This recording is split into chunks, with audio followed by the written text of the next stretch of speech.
The design of learning environments. This chapter discusses the design of learning environments and how learning goals has changed in a major way.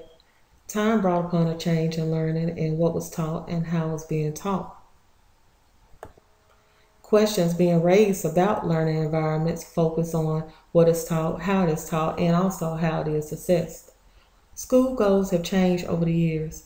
Being able to listen well and write well were top priorities of the early 1800s. By the 1900s, the focus shifted to molding a perfect student.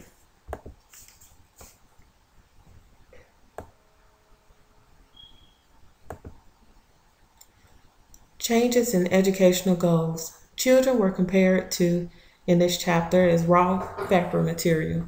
The teachers were the technicians who handled the material to produce an educated finished product, basically molding a perfect student that society demanded for that particular time.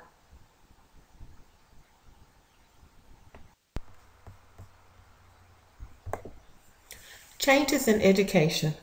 Of course, reading, writing, and math are still being taught, but these subjects are being strengthened in the new design of learning. Having more than basic knowledge of these subjects is widely expected of today's children.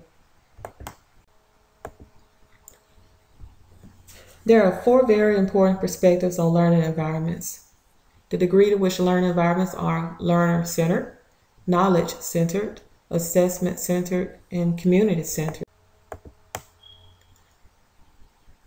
Teachers who are learner-centered understand the importance of building on concepts. They also understand the importance of building on cultural knowledge, the need of correct and incorrect knowledge the student has learned, and they are able to become more involved upon being familiar with the interests of the child. For example, if a child is being taught letter sounds for the first time and somewhere in the learning process they learn that the letter B makes the D sound instead of the B sound, then learning will be hindered. The teacher will then be able to take that previous incorrect knowledge and correct it so that the learning process can continue accurately.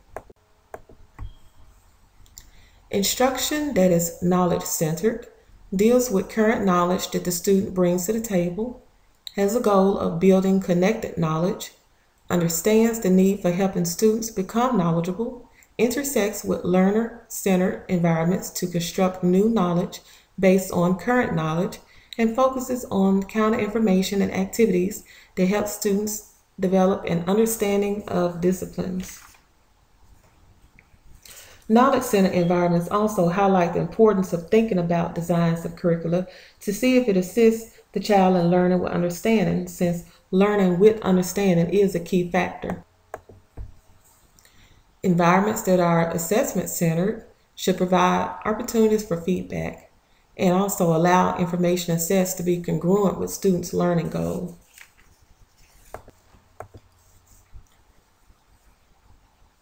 There are 2 uses of assessments. There is formative assessment, which uses tests and assessments as sources of feedback to improve teaching and learning. For example, comments on essay drafts before the final submission. And there is also summative assessment, which measures what students have learned at the end of some learning activity. For example, the TCAP test students take at the end of the school year. Studies show that feedback is important. By having a goal of learning with understanding, assessments and feedback must focus on understanding instead of simply memorization. Opportunities for feedback should always be available.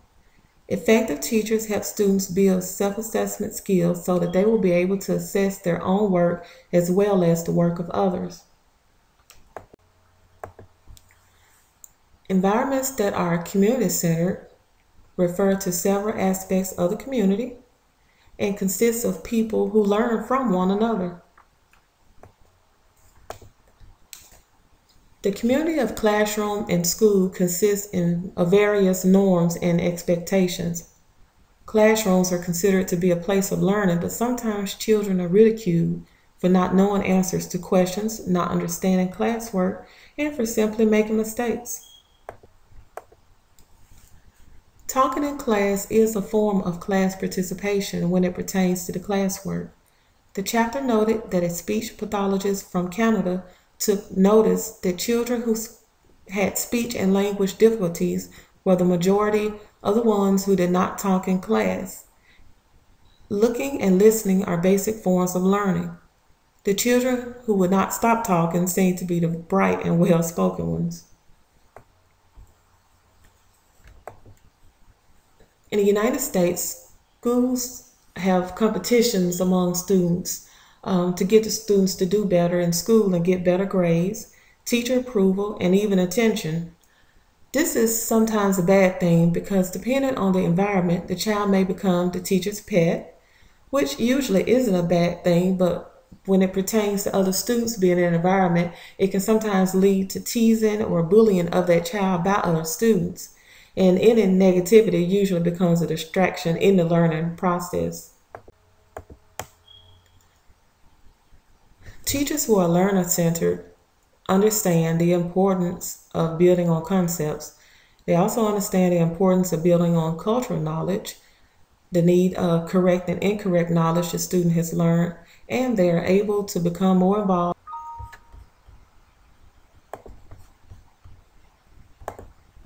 Enhancing learning in the community is detrimental to learning success. Children spend approximately 53% of their time at home or in community environments. Only 14% is spent at school, and the average child sleeps about 33% of the day. Learning can happen anywhere throughout a child's day. It can be good or bad, but the point is to make sure that the children have positive learning experiences while away from school. The four perspectives discussed should be properly aligned in a way that they mutually support one another.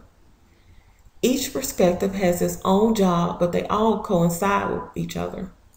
Aligning these interconnected components will provide organization. Students may be learning things that others don't value unless curricula and assessments are aligned with the broad learning goals of community. In general, it is very important and beneficial to design an appropriate and well-organized learning environment for children. It will give them the tools they need to succeed in many areas of learning. Knowledge is the key to being successful and well-rounded. This concludes my presentation, and hopefully I've included some points in here that maybe some of you had questions about. And if not, just let me know.